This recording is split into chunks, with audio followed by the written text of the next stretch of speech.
Cutter's Degrassi Unpopular Opinions. Hello, there's Jeff Cutter Driving. Welcome you to another Degrassi Unpopular Opinion. Someone did a poll of the most compelling parent storyline, which was 15 days ago. And for context, this is being taped on July 2nd, 2022. About it. And basically put 6 options. You had the Maya and Mrs. Matlin's storyline, Fiona with her mom, Casey with his mom, Allie with her dad, well, her parents, Emma with Snake, and Craig with Joey. Now, despite the voters saying that Craig and Joey were the best, it's got to be Emma and Snake. There's a lot of reasons why. I mean, Craig and Joey is a good parent storyline, but unfortunately, I'm going to go with Emma and Snake on this one. Although, actually, in the poll, I voted for Allie and Mr. Bendari. So, Maya and her mom, I think the contentionship is based on season 13 when Maya's mom prevented Maya from pressing charges about, she was swatted or something like that, and she had some music video problems, and then Maya retaliates by a song, and Simpson decides to punish her more than Zoe. And Maya had issue with her mom because, I know she wanted to help Sig get out of the gang, but didn't want Sig and Maya to be an item, and kicked him out. Fiona and her mom, I don't know what was with Fiona and her mom. I don't know. Casey and his mom was just basically Casey being put in a group home because both his parents were in jail or something like that. And his mom came back in season 10 just as Jenna got pregnant from Casey. And so it was weird, Casey's mom coming back into his life. But Casey and his mom wanted to help with the baby and all that. But unfortunately, it fails miserably. And Casey lets himself get too emotionally attached to other things and doesn't help Jenna out. The Allie and Mr. Bendari one, well, the Allie and the Bendaris, is that Allie seemed to be hit with a double standard because of her Muslim parents or something like that. They give Sav more free reign than Allie. Allie is victimized by the fact that rumors and, Mrs. Torres basically put Allie in a private school, and then Allie is caught for smoking, but it was the other girl, and the Bendaris believe the girl and her parents, and Allie is upset and decides to run away. But fortunately, though, the Bendaris line it up a little bit.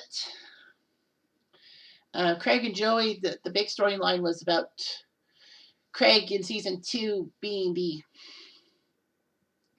guy who was watching Angie all the time, and Joey didn't understand why Craig wanted to be with Angie, and then the pieces fell together thanks to Sean and Emma telling him the stuff because, Craig was feeling abused from his dad, and, Craig and Joey had a connection because Craig's mom left Albert, that's Craig's dad, for Joey, and of course she died before Next Gen started. So Craig is taken in by Joey, all that. And at times, Craig doesn't seem appreciative of what Joey does for him and all that. It just puzzles the mind. But for my money, I know it's a little biased by me because, I'm a Next Gen guy. That Next Gen started in 2001 when I was 16 years old, when I was in grade 11. Let's see here. Grade 11. I was in grade 11 when I was 16. Shows you my age, but whatever. Anyway, so I think the Emma and Snake storyline is the most compelling. I'm going to read you some stuff, the comments from Emma and Snake's perspective. I know someone said Drew and Audra too, which should have been there. And, people talk about how Craig had a heartbreaking relationship, and it looked like Craig put Joey through the ringer, but Joey was there for him. So I feel like all this, and, Ellie and her mom's drinking problems. So, yeah. So, of course, there's a lot of issues. But for me, it's got to be Emma and Snake. So the storyline actually didn't start at Next Gen. Contrary to popular belief. The storyline kind of started in Degrassi High, the final season, when it was in the background, but Snake was crushing on Spike and with a 2-year-old Emma around. So Snake actually took good care of Emma when she was a toddler and all that. But then, Snake moved on with his life. Spike moved on with hers, never got remarried. And then all of a sudden, Snake and Spike are close together in season 2 of Next Gen. They kind of got brought together in season 1, the season 1 premiere, because, they were trying to prevent Emma from being catfished. But anyway, Spike tells Emma that she's dating Snake, and Emma's like, "You're dating my teacher?" And any child would be superficial about their mom dating their teacher. Honestly. So of course it's low key. Emma does not want Spike and Snake together because it's hurting her feelings. However, she finally does warm up to Snake. Snake shows some sympathy towards Spike and Emma. So one of the big storylines was that when Emma wins the science fair, somehow Snake was one of the judges, and Liberty tries to tell Emma that you should give first place to me because rumors can kill. Because remember how I was hurt with the rumors of me and Armstrong? Although, must be said that Emma did tell somebody and then someone eavesdropped on that conversation. Kind of weird because Emma always eavesdrops on people's conversations. And it's not completely all Emma's fault. Emma does hold some fault. But the sacrifice of this is that, Liberty was just petty over losing first place. She's an A-type. But also the fact that Emma didn't think she deserved it in the first place before Liberty basically was being a bitch. So anyway, Emma tells Snake about these things, but Snake says the judges give you marks and they gave you better marks than I did. So Emma realizes that, Snake was being fair. So she apologizes and, they get to know each other, and Emma finally becomes happy with Snake. Of course, Snake and Spike have the issue with, Spike being pregnant and Spike saying, "I don't want this kid, and I don't want a second mistake," and Emma being easily triggered in that season. Man, Emma in season 2 was just the worst. I know season 1 and 3, she was pretty bad, and even 5. But season 2, she got triggered more often than not.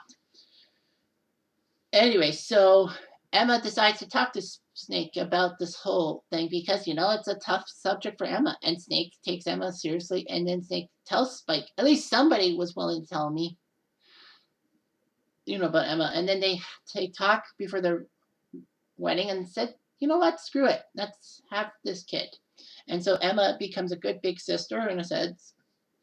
Snake has to deal with Emma's pettiness in season 2, Fight for Your Right, when she thinks that Raj is just blowing her non-GMO foods argument away when, Raj is saying that we don't have the budget for it. And I can understand Raj's POV. So simply, Emma decides to wave the white flag, but then they do that cafeteria commercial making her triggered. You know what I said about season 2. So anyway, season 2 aside, then, Emma gets suspended by Raj for the rest of the day. Okay, fair enough, I guess. But Emma refuses to leave quietly and tells Snake that. And Snake says, "Are you trying to test me or something?" Emma talks to Snake about Radish's unfair behavior. And Snake says, "As an educator, I can't do anything. As a parent, I'm all for what you're trying to do, Emma."